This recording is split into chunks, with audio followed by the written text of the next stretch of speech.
আসসালামু আলাইকুম রহমতুল্লাহ। প্রিয় দর্শক, কেমন আছেন? আশা করি ভালো আছেন। প্রিয় দর্শক, পে স্কেল নিয়ে সচিব কমিটির সর্বশেষ বৈঠক চলতি মাসের মধ্যেই প্রস্তাব যাবে মন্ত্রিসভায়। আরও যেসব সিদ্ধান্ত এলো।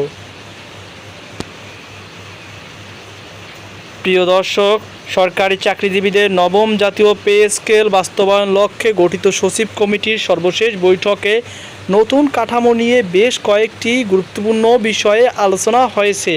সোমবার 6 জুলাই অনুষ্ঠিত বৈঠকে বেতন বৃদ্ধি, বাস্তবায়ন প্রক্রিয়া, ভাতা কাঠামো এবং পরবর্তী প্রশাসনিক পদক্ষেপ নিয়ে সিদ্ধান্ত নেওয়া হয়েছে। বৈঠক সূত্রে জানা গেছে, সব গ্রেড সমান হারে বেতন বাড়বে না। নিম্ন গ্রেডের সরকারি কর্মকর্তা কর্মচারীদের মূল বেতনের তুলনামূলক বেশি বাড়ানোর সুপারিশ করা হচ্ছে।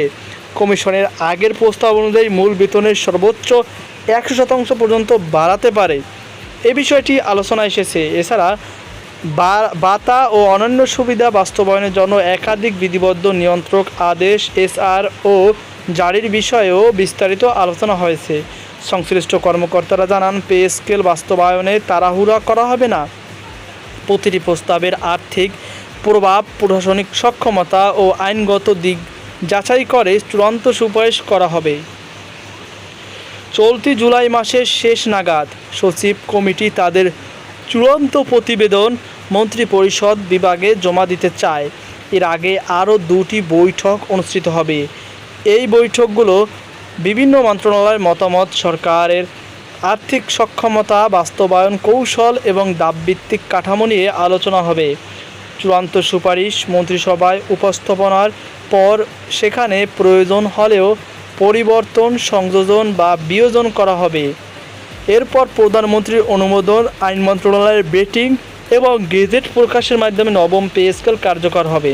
সংশ্লিষ্ট সূত্রে জানায়, বেসামরিক সরকারি কর্মকর্তা কর্মচারীদের পাশাপাশি বিচার বিভাগ ও সশস্ত্র বাহিনীর জন্য পৃথক প্রজ্ঞাপন জারি করা হবে।